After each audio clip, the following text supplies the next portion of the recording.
so I'm a little bit late to the party, but Stoneside is back with the appropriately named The Desert EP, taking their focus on the stories of the dead and people who've passed on in various ways, be them mundane or absolutely horrid and tragic, and bringing the focus over toward the region of the deserts of Texas. I've heard a couple of the songs off of this in passing, but other than that, we're going in fairly fresh on this one. I'm looking forward to it though, because it sounds like from the snippets I've heard, this is a definite evolution of their sound. So without further ado, let's start with the first song, Cold Dead Hand. Rain down. With a nice slow ethereal opener.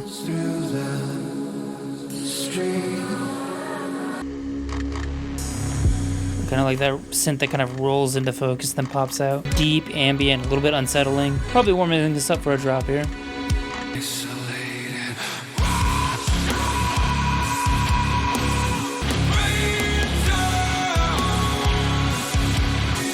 Okay. Repeating the intro just with a little bit more power.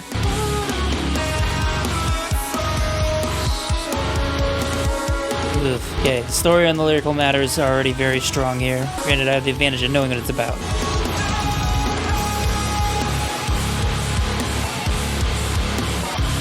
That's a really good progression right there. It's dropping out here after that chaotic hit. So, for those of you who don't know, the story is essentially talking about a gentleman from Texas, a black gentleman who was framed wrongly for violating a white woman and was beaten to death in the streets for it. Those themes are obviously very clear. You know, I never touched her, etc. Kind of curious to see where else it goes. I remember when we were before the color of my skin. I love it when Crane gets in this like soft tempo here. Fuck, that hurts actually a little bit.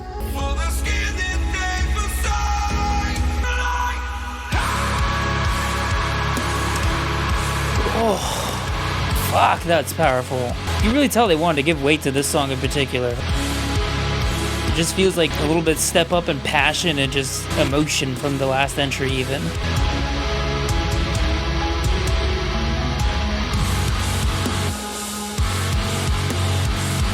The extra synth use in this album so far, I think, are very much helping this sound come into its own.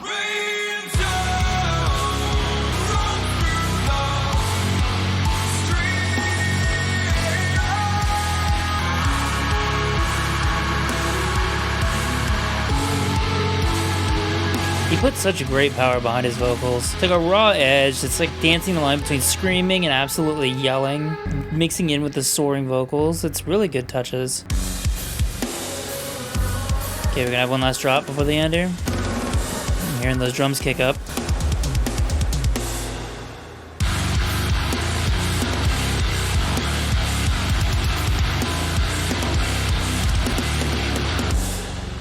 Yep. Oh, it got nasty real quick.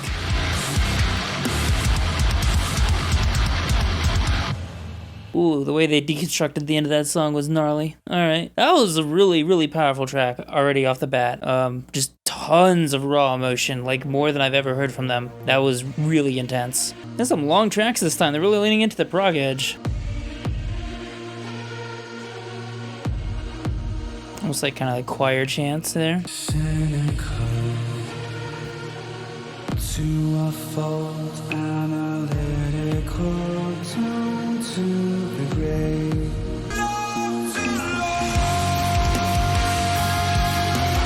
Alright, loving the mix up. We're not just going straight into a genty drop. I almost like these sections better than said drops actually, because it's just a really nice fusion of the elements. Everything feels really neatly put together.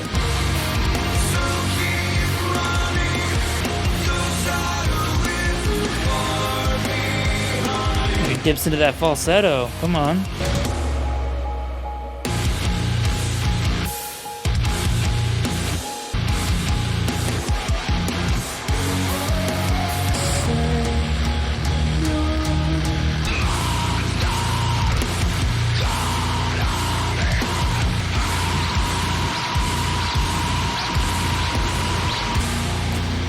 Okay, So I thought I legit thought the scream was going to be a one-trick pony for My Love, My Tomb, but we got a little bit of extended aggression there. Now for those of you this is your first video on these guys you're watching, they didn't do much prolonged screaming on the water. They did like one or two shouted words and then dipped out of it really quickly. Seeing them harness more aggression here, but not really leaning on it, is good to see. They're doing the right amount, I think. They're really saving it for the nasty parts.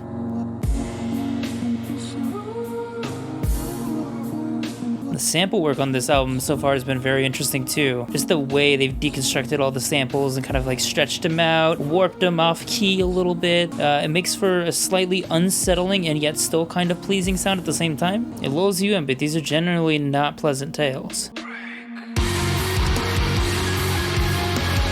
And there's that soaring synth mix again. What's got like an argent metal edge here.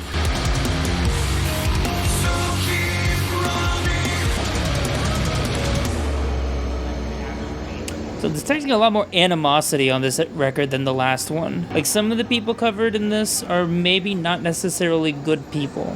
This and the next track are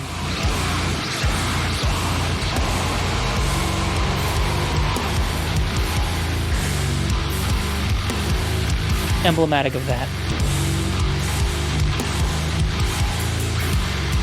Alright, and the breakdown's touching off a full minute before the end. What comes next?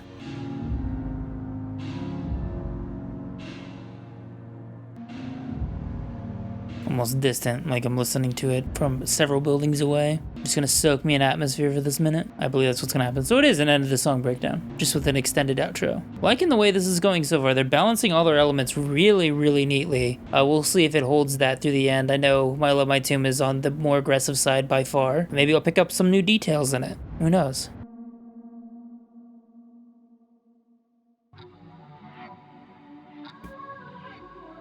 Saving grace was you, reason I'm riding. Got her in the backseat, got her in the trunk. The lyrical matter balanced with those like saccharine falsettos, kinda tough. It was tough to listen to. It's rough. Yeah, talk about tying a little girl up and throwing her in the back seat is unpleasant content.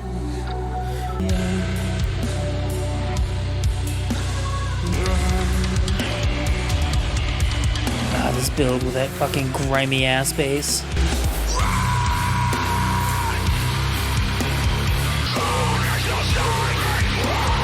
So I'm noticing a lot of their breakdown structures are utilizing kind of revving sounds. It's like almost like a turning wheel or revving engine. I do want to see them mix it up a little bit more as this gets longer, but I do like that sound, that chord structure.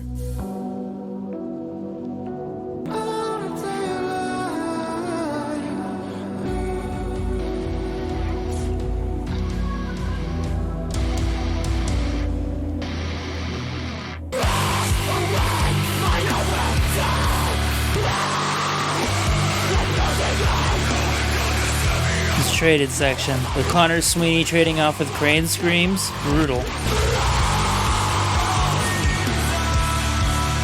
Like just giving way to that really intense chorus there. Not chorus, bridge.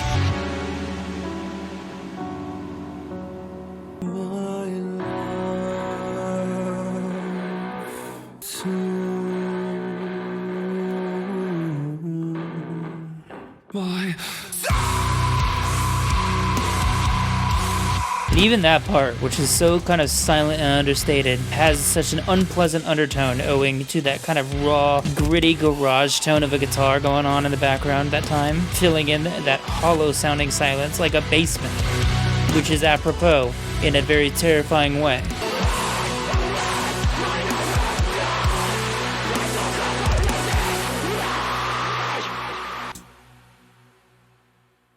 Powerful shit. All right, now we're really, really into stuff I've not heard before. So, Cowboy, what's next? This album's off to a very powerful start. In the sunlight, there's no love there. No love.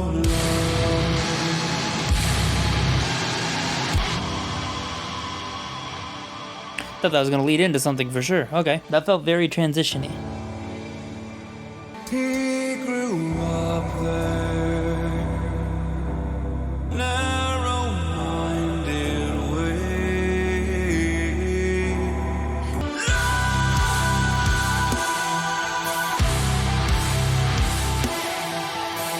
It's emotional keys. Very good sounding riffs here and chords. The way they're put together kind of feels very diverse, very interesting, very definitely emotional. That's gonna be my bigger takeaway. This feels more emotional than The Water did.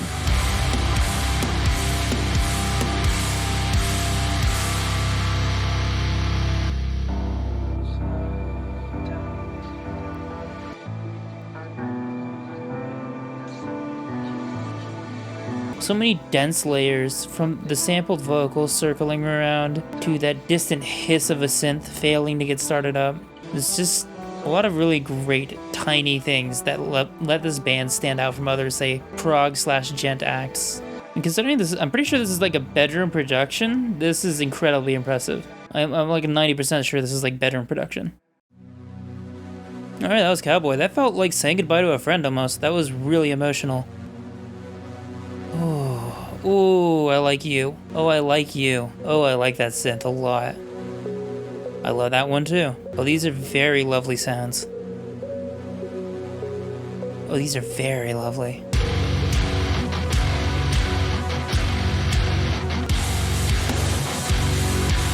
Let's go have a Devin Townsend feel for a second there, and that's a pretty fucking hefty compliment.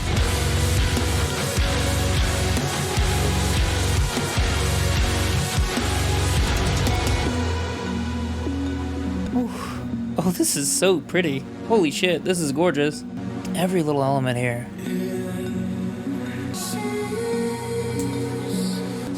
Damn, sing it, brother, let's go.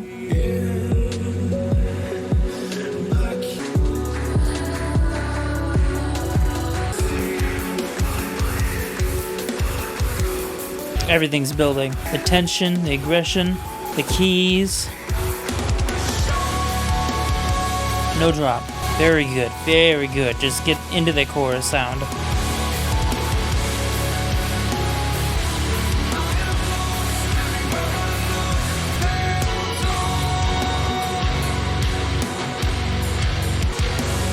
There's a certain consistency to this song that's very refreshing for them, at least for now.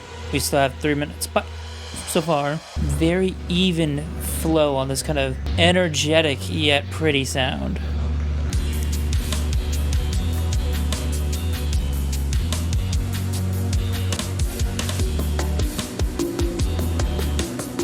Get some like tribal drums. Got some like hand drum sounds.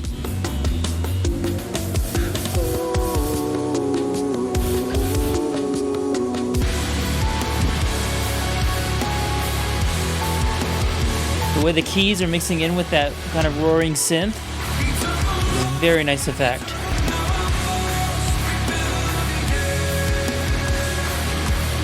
It's very funny. The earlier part of this album had a lot of negativity. There was a lot of horrid tragedies caused by bad people kind of themes going on. These last two songs feel more like celebrations. Like maybe didn't lose these people to horrible causes. Possibly just, hey, I miss you kind of vibe. It's very cool how they're doing it though. It's very spacey psychedelic with the echoed out screeches. So they at least got that going for them. That was a very pretty. That might have been. It's definitely up there with one of my favorite songs on this album so far. I really, really like that song. And next we got Apache. We are almost done.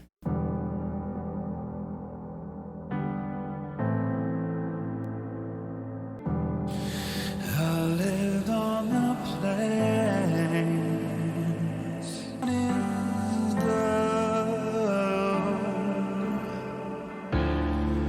I know when they come. I love his Zeus falsettos, because while he does go into more extended sections of them, they don't get very overused here. He brings him out for a passage or two and then leaves him alone.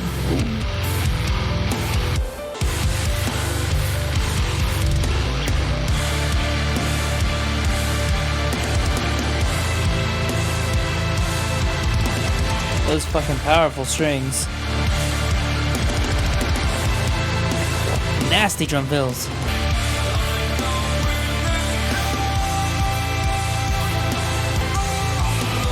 Feels like every second is getting more dense and more powerful as well. Just a peaking crescendo of energy, appropriate for the ending of a song that we've not quite arrived at yet.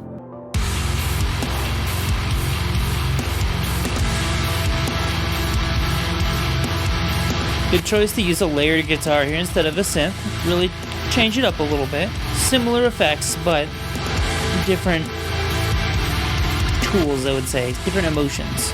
It really is getting impressive how much they're able to layer in here without it sounding too overcrowded. Because they're adding little elements every couple seconds.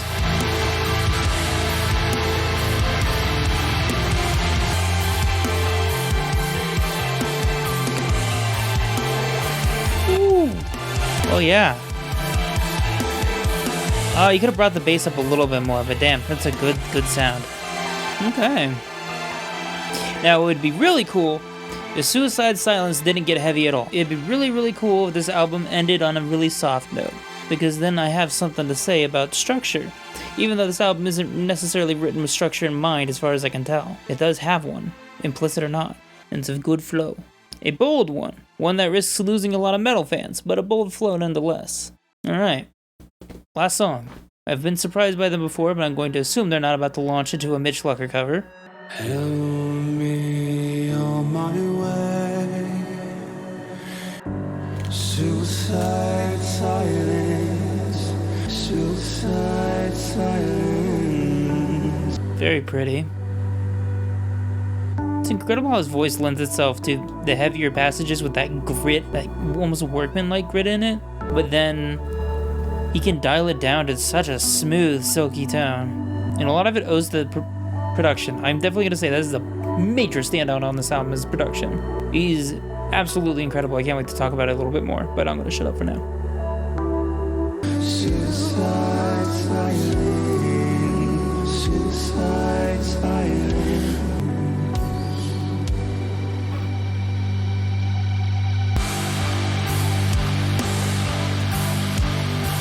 More restraint, okay. Got those very jaunty, heavy chords, but they come off more like a nu metal sound, you know, alternate rock sound. Melodic and meaningful without being crushing, devastating.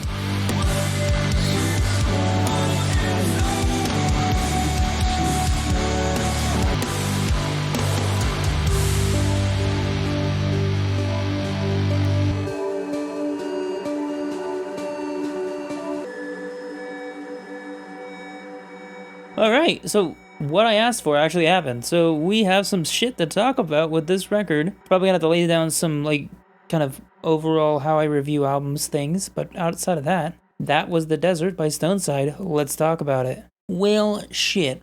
Right off the bat, I gotta point out how I review albums, because it kind of comes into contrast with how this album is intended to be listened to a certain degree. The way I usually listen to albums is I try to pay attention to things like production, things like flow, things like kind of moods and like the different elements they use and how well it works as a cohesive project, how, you know, jarring some things can be, and just like how interesting can a band take its sound, you know. Here, the songs are all meant to be listened on their own. They are individual stories about specific events happening to various people. They all have their own moods. However, the way they've been assembled on this album still works as a full project, in my opinion. I believe what we have here is a descending order. We have what starts as lamenting of somebody cruelly taken away, to scorning people who cruelly take others away, and then pulling away to something a lot more personal. And the result, indeed, is something that sounds a lot more personal. It is indeed something that sounds like they're more saying goodbye to friends or lamenting people they personally knew. Whereas I felt like The Water had more of a storyteller vibe to it, more of a mystical ambient vibe. This album is, I wouldn't say more raw, but is certainly more emotional, even down to the tracks about the killers, which are just more angry and very overtly hate-filled, requiring little elements of rage rage, such as very distorted elements, screams, just extended passages of shrieking trading off even. And a lot of that is, owing to the tone of the vocalists who are taking part of it, but I do believe that these are all intentional additions. They wouldn't be going this hard at it if they weren't upset or resentful, if that makes sense. And same with the prettier tracks like Pale Dawn or Suicide Silence. These are talking about people who are dearly, sorely missed, who were taken too soon. And I believe that is reflected really well. And I think separating the album in this way, where they get this ugliness of death out of the way and then kind of cave it away to the beauty of death, the celebration of those who have since passed on, is a really good choice, even if it was meant or not. So now lyrically, again, it's hard for me to listen to lyrics without a sheet right in front of me. It's hard for me to really glean and pick apart stories. I never do. I usually try to rely on a mood mixed with lyrics to help me through it. And I think that, again, success here. The moods are perfectly conveyed in the music. There aren't any overly inappropriate shifts in tonality. Everything has a very great even flow to it, and you know what songs are about bad people. You can tell what songs are about bad people or horrible situations, and that means a lot. It means a lot that I can kind of get an idea of these stories without reading the lyrics, without knowing the backstories verbatim. And that's very important. I think this album would not be nearly as strong if it couldn't do that, for example. The Water did a pretty good job of this. I think this album just does a better job of that overall. This album is more diverse than The Water. This album is more emotional than The Water. This album has amazing elements of production as well. And this is a step up over The Water as well, but I will say The Water has very, very great production. There's no flaws in The Water's production outside the first track, which, like I said, when I reviewed that track with that album, I felt like the first track sonically stood out from the rest of the album, and it was kind of weird. Here, there's no such track.